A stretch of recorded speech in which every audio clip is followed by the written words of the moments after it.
السلام علیکم ورحمۃ اللہ وبرکاتہ۔ دوستو، آج ہم بات کریں گے اسلام کے آنے سے پہلے دنیا میں عورتوں کا کیا مقام تھا۔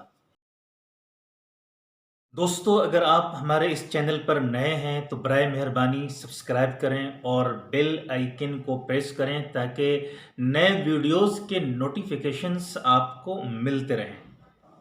دوستو، اسلام کے آنے سے پہلے دنیا کی سماجی و معاشرتی حالت، سوشل اسٹیٹس نہایت ہی خراب تھی اور خاندانی ڈھانچہ یعنی فیملی اسٹرکچر بکھرا ہوا تھا اور ان آرگنائزڈ وے میں تھا۔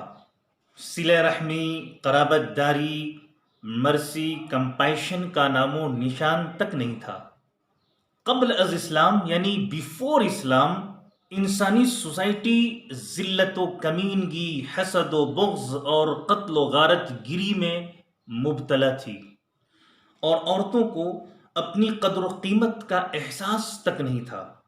شی واز ناٹ ریسپیکٹڈ، ان کی کوئی عزت نہیں تھی۔ مثلاً عورتوں کو انتہائی گھٹیا شے سمجھتے ہوئے بیک وقت انہیں دو مردوں کے درمیان رکھا جاتا تھا، دو اشخاص کے درمیان رکھا جاتا تھا، اور بازاروں میں عورتوں کی خرید و فروخت جیسے گھٹیا اور گھناؤنا جرائم کیے جاتے تھے۔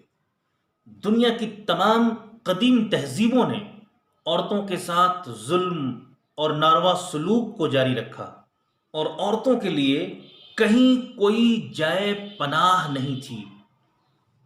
یونانیوں نے عورت کو انسانیت پر بار سمجھا، انسانیت پر بوجھ محسوس کیا۔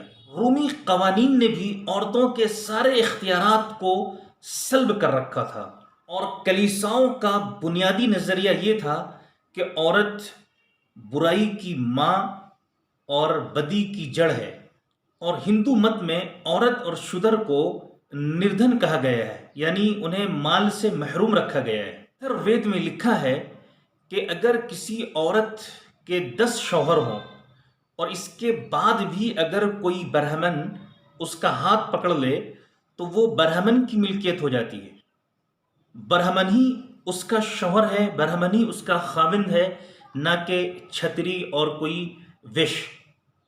یہودیت میں عورتوں کو ازلی گنہگار ٹھہرایا گیا ہے اور اس کو پیدائشی بدنیت، مکار اور نسل انسانیت کا دشمن قرار دیا گیا۔ عرب جاہلیت میں عورت اس سے بھی زیادہ رسوا اور ذلیل تھی، یہاں تک کہ بعض قبائل میں اس کو پیدا ہوتے ہی زندہ درگور کر دیا جاتا تھا۔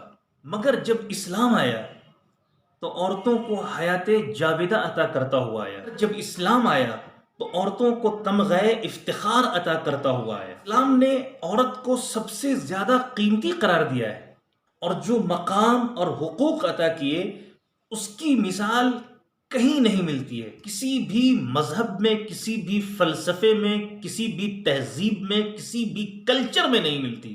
پیغمبر اسلام نے فرمایا الجنت تحت اقدام امہاتکم، جنت تمہاری ماؤں کے قدموں کے نیچے ہے، اور اللہ تعالی نے والدین کے ساتھ حسن سلوک کی وصیت کی ہے۔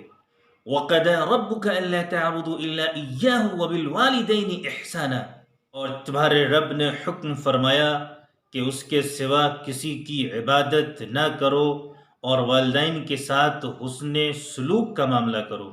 دوستو، ماں کی عزت اور احترام باپ سے بھی زیادہ ہے، یعنی اسلام نے عورتوں کو کس قدر عزت دی ہے کہ ماں کا مرتبہ باپ سے بھی زیادہ قرار دیا ہے۔ اس لیے آپ صلی اللہ تعالیٰ علیہ وسلم نے ماں کو باپ پر ایک درجہ زیادہ حق عطا کیا ہے۔